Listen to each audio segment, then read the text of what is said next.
En el siglo XIV, los primeros ejemplos del uso de series de Taylor fueron dados por un matemático hindú llamado Madhava. A pesar de que hoy en día ningún registro de su trabajo ha sobrevivido a los años, escritos de matemáticos hindúes posteriores sugieren que él encontró un número de casos especiales de la serie de Taylor, incluido aquellos para las funciones trigonométricas del seno, coseno, tangente y arco tangente. En el siglo XVII, James Gregory también trabajó en esta área y publicó varias series de Maclaurin, pero en 1715 se presentó una forma general para construir estas series, para todas las funciones en las que existe, y fue presentado por Brooke Taylor, de quien recibe su nombre. Las series de Maclaurin fueron nombradas así por Colin Maclaurin, un profesor de Edimburgo, quien publicó el caso especial de las series de Taylor en el siglo XVIII. Bien, ahora supongamos que quiero aproximar raíz de e, que es lo mismo que decir e elevado a la 0,5 o e elevado a la 1 medio. Entonces, ¿cómo me sirven los polinomios de Taylor para llegar a una estimación de este número? Lo primero que tenemos que hacer es identificar a qué función le vamos a desarrollar el polinomio de Taylor. En este caso, vemos que e a la 0,5 es un valor que está en la imagen de la función e a la x, entonces vamos a elegirla. Y lo que queremos hacer es centrar el polinomio en torno a 0, ya que e a la 0 es igual a 1, es un valor conocido y cercano al valor que queremos aproximar, e a la 0,5. En definitiva, lo que vamos a hacer es desarrollar el polinomio de Taylor centrado en 0, que es lo mismo que decir el polinomio de Maclaurin, de la función e a la x. Hagamos un poco de memoria y vamos a acordarnos que la derivada de e a la x es también e a la x, es decir, es la misma función. Entonces, ¿qué pasa si yo derivo la derivada de e a la x? Bueno, obtengo la derivada segunda de e a la x, que también, o casualidad del destino, es e a la x. Entonces, ¿qué pasa si yo repito este proceso infinitas veces? Es decir, yo derivo y vuelvo a derivar y sigo derivando e a la x.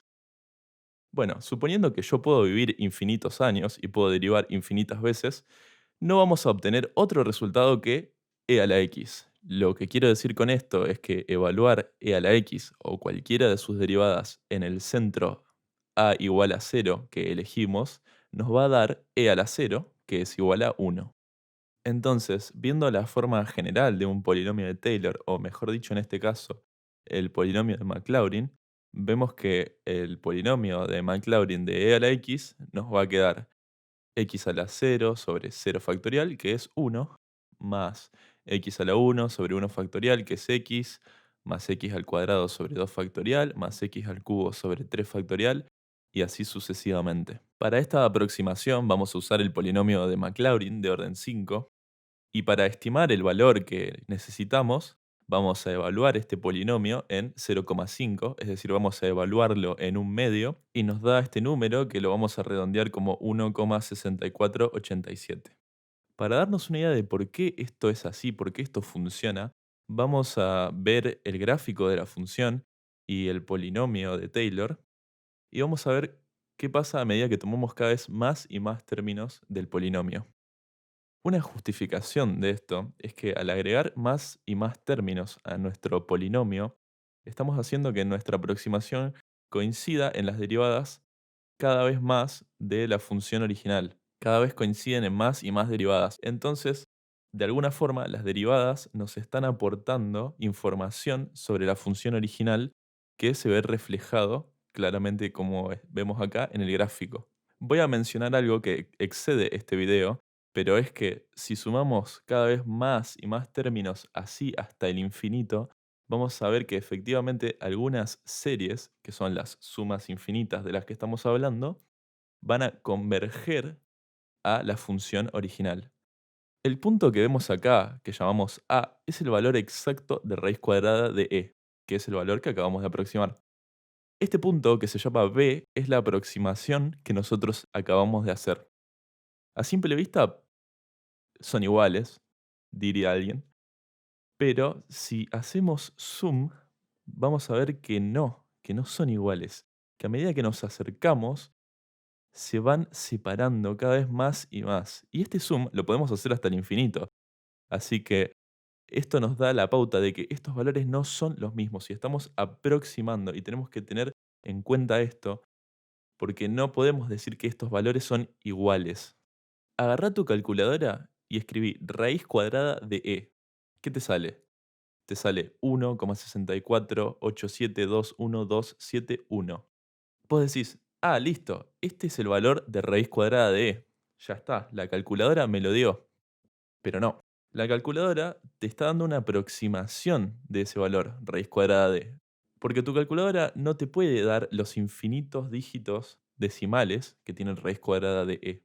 Por eso hay que tener en cuenta que la calculadora por dentro está haciendo algo muy parecido a lo que estamos haciendo acá con los polinomios de Taylor. Está aproximando con una cantidad de dígitos tal que los que te muestra en la pantalla sean correctos. Pi, e, raíz de 2.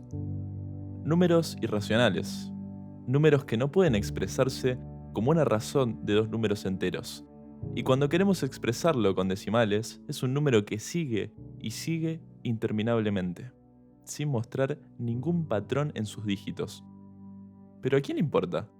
¿Para qué quiero saber el valor exacto de un número si puedo aproximarlo? ¿Qué clase de persona necesita saber cuáles son los infinitos dígitos de pi? ¿De qué nos sirve? Creo que esta es una cuestión filosófica que excede el propósito de este video. Pero imagínense, ¿qué hubiese pasado si nunca nadie se hubiera hecho preguntas absurdas o locas? ¿Qué tan aburrida puede llegar a ser la vida de alguien que no se hace preguntas? Los polinomios de Taylor son una de las herramientas más poderosas que nos ofrece la matemática para realizar aproximaciones, y se utilizan en diversas ocasiones, como cuando queremos obtener una expresión que resulta muy difícil o imposible de calcular. Hay ecuaciones matemáticas que describen el mundo en el que vivimos. Impresionante. Cómo una cadena de números pueden explicar semejante cosa. Desde cómo se comporta un auto cuando choca contra una pared, el calor que hay dentro de una taza de café, o distintos fenómenos físicos que parecen magia. Pero no, son la realidad. Y podemos explicar por qué es así. Por supuesto, hay una infinidad de cosas que no sabemos y otras que ni siquiera sabemos que no sabemos. Pero esto no es un impedimento para seguir preguntándonos cosas, para alimentar nuestra curiosidad y que llegue hasta el límite. Gracias. America has launched. And so rises a new era of